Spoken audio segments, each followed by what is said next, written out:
Hi everyone, it's your host who loves to talk, Darius, and you're watching Your Perspective. Please like, leave comments, and please do not forget to click that subscribe button. Today's guest is the loyal and reliable Katie Surber. Thank you for doing the show for me. It means a lot. Course. And do you mind giving a brief introduction about yourself? I'm Katie. I'm a stay-at-home mom of three beautiful children. Yes. I am engaged to a blue-collar man who works a lot of hours. So most of the time it's just me and my babies, except on the weekends. I love Christmas time. I love spending time with family and friends, and just that's pretty much it. Okay, so today we're going to be discussing the daily life of a stay-at-home mother from Katie's perspective. And also, Katie, do you remember the first time you told me you were pregnant back at Dunkin' Donuts when you had called I me? do. And I was Yes, like, oh my God, you're I pregnant? do. You remember that? I I was like, oh do. my God, I you're was so pregnant. scared. I was so scared. I was 18. I didn't know what was going to happen, how my life was going to change, but it really did a 180, and I'm so glad that it did. Yes. And for those who don't know, me and Katie we met at Subway. And we're both Scorpios, and we've been friends for like 13 years almost. I know it's over a decade. We've been friends. It's like a long time. We've So been before through we it get the all. ball rolling, yes. Before we get the ball rolling on the first question of the day, I do want to give you a flowers because you are a great mom, and your children are like you are in every way. Like they have your heart. They have your enthusiasm. Like the way you see the world is beautiful. So I want to give you a flowers and say you are a wonderful mother. Thank you so much. You're going to make me cry. Don't do that. Of course, don't do that. But of course. But therefore, let's get into the first question of the day. What do you like about being at home with your children, and what do you find hard about it? So I love that I'm able to, and there's one of my children now. I love That's fine. that I'm able to um watch them grow. I don't have to miss any milestones. I don't have to hear it from a third party. Definitely don't have to Right. worry about someone mistreating my kids in a daycare or home care setting. Right. I know that Right. they're here safe with me. I don't miss Mm-hmm. any cuddles. I don't miss any of the mom, I need you, or, in baby talk, it sounds a little bit different, but just being there for them, being able to go to the school events and, graduations and little festivals, and not have to worry, and ask someone, hey, can I have this day off to, pay attention to my kid, Mm-hmm. is really Right. important to me. And, on the other hand of that, with, working, I know especially for their dad, it's hard for him to, have to say, I can't make it this time, because he's providing Right. for us and making that way for me to be able to be there for them. I think the hardest part would be being there 24/7. You don't get a break. It's not a clock in and clock out type of You got it right. day for you. Yeah.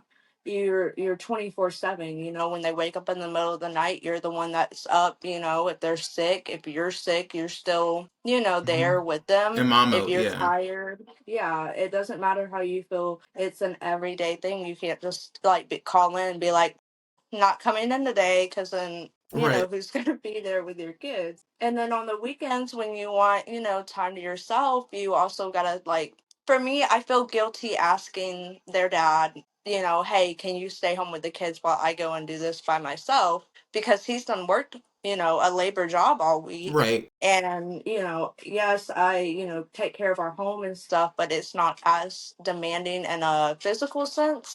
So I feel Mm-hmm. guilty asking. That kind of is the hard part of balancing, when you It's get time to understandable. yourself, and when they get time to their self, or when you just take the weekend to spend as a family, because you all haven't seen each other all week because of school and Right. work. So there's a lot of different little things that's just, it's kind of a, you got to weigh your options on a lot and see if it Yeah. just works for you. And I would say, like I said, when you said you're there for the milestones and see them grow up, I would say yeah, 'cause a lot of parents they go to work and be like, well, I got off work, so I don't want to deal with the kids today. They're gonna miss those moments to where in a blink of an eye they're gonna be grown and go off to college. So I would say just cherish those moments for those parents who don't for those parents who pretty much well, like I said, I'm off work, I want to do it right now because then it'll go by fast, the moments for the children. So just Yeah, cherish those and moments. as a parent? I worked with both of my older two at different points in times, and I missed Dawson walking for the first time, which absolutely broke my Oh my heart. God. And it was I can awful, but imagine. I mean, it was luckily the only milestone of his I missed, and all of the kids. Hmm. But you know that is something that I do carry with me. But I had to do what I had to do because it was just me taking Yeah. care of them at that point. That's understandable. And the second question I have is like, how has your identity shifted to becoming a mother, stay-at-home mother?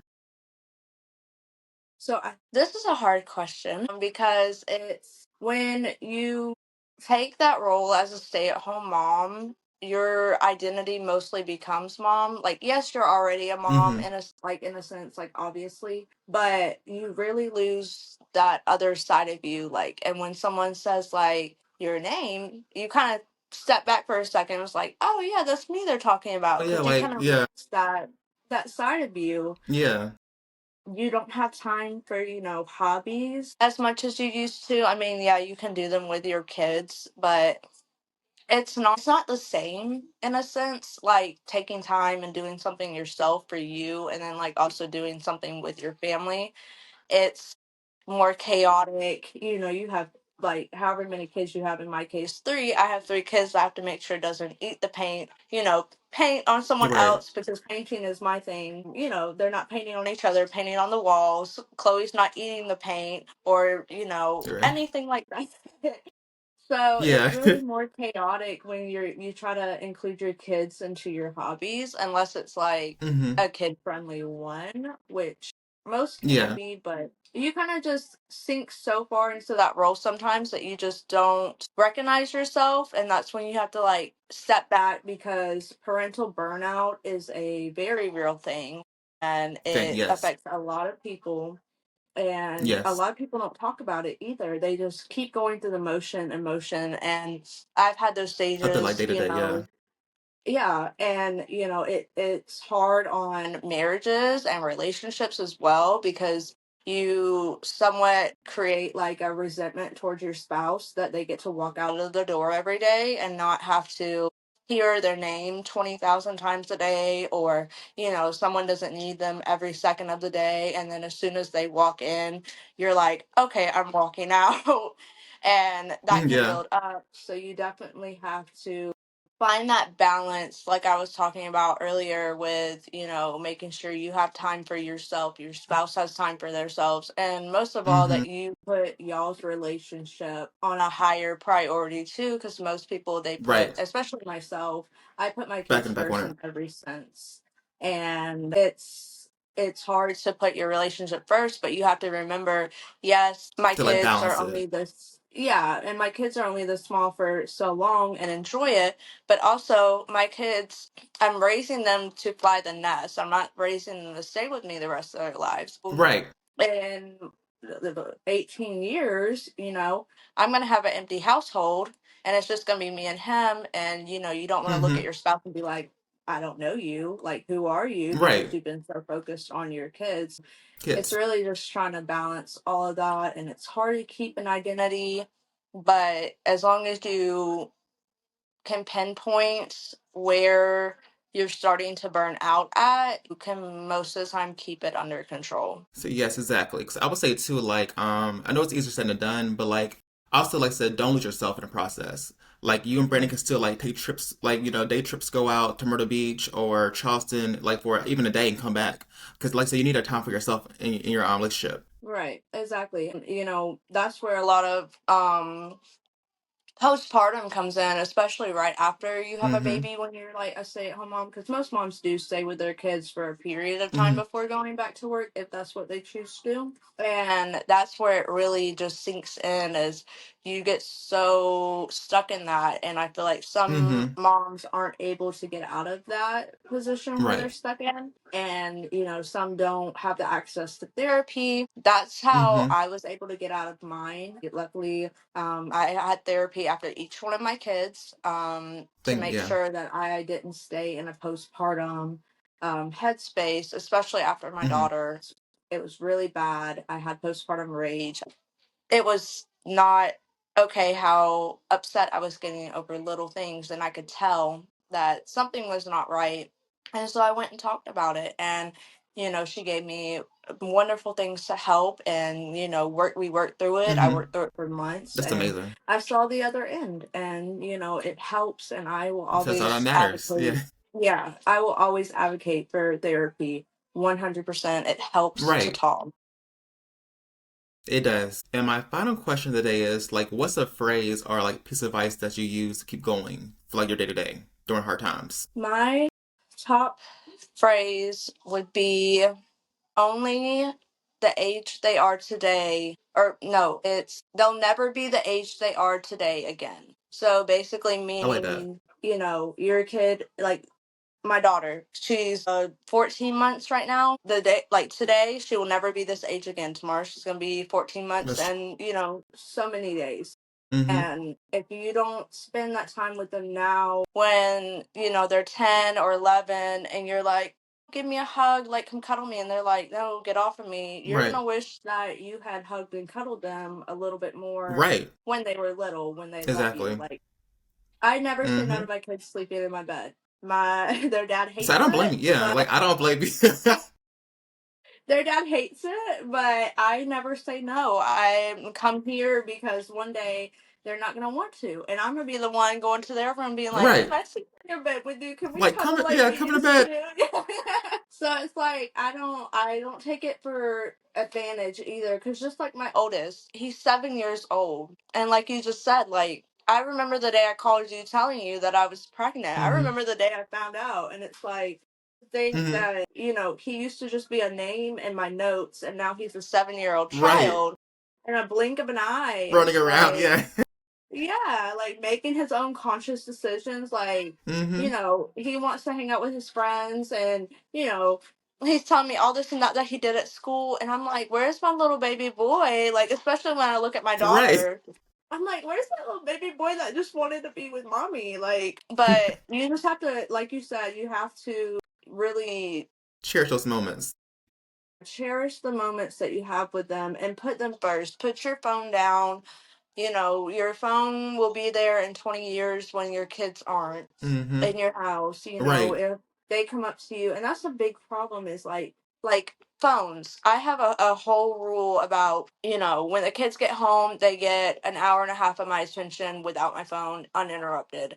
They get, unless That's it's real like an good. important phone call. And then when their dad gets home, he doesn't get on his phone at all until they go to bed, and neither do I, because we all have family time together. Yeah, that's really, really And so good. that they know that, when they walk up to us, they have our undivided attention. It's not like And we're on a attention. phone Yep. like this, and then we're like, uh-huh.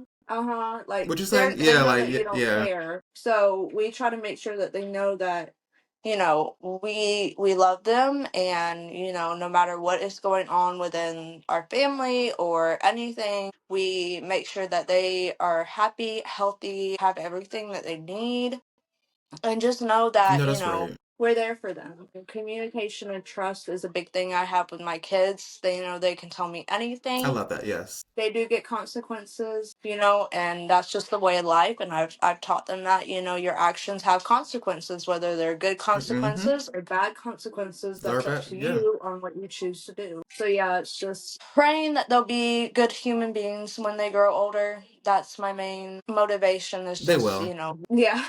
Well, I hope so. But just trying my best to make sure that, when someone looks at them, they're like, wow, your mom did a really good job, and Good job. that's my goal. I don't want someone to look at them and be Yes. like, your mama didn't raise you right.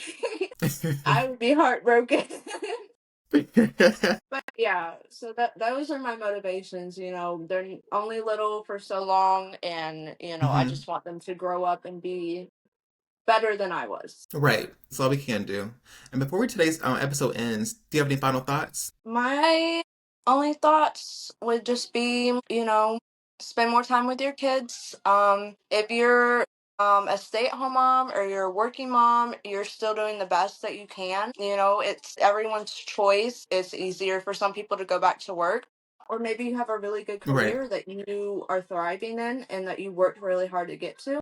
and you want to go back to because you enjoy it, and that's 100% fine. Or if you feel like your calling was to stay home and be with your babies 24/7, that's 100% fine too. I feel like a lot of Yeah, moms judge each other on which they're doing, and it's not a competition, and it's it's definitely not no. not something that we should be judging each other on. You know, if you have the luxury to stay home, that's awesome. If you have the luxury of getting to go to work, because some stay-at-home moms see that as a luxury. They're like, I wish that, we could afford daycare so I could go back to work because I love Hmm. working. And some are like in between. It's like, I love Yeah, working and I love staying at home. Like, what should I do? So I just feel like we shouldn't right. judge anyone on whether they're a working mom or a stay-at-home mom.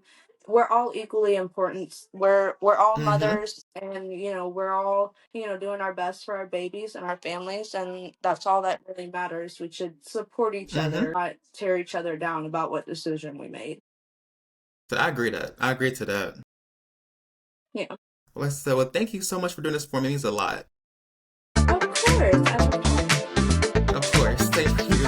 And for the viewers, please do not forget to like, leave comments, and don't forget to hit the subscribe button. Thank you for watching.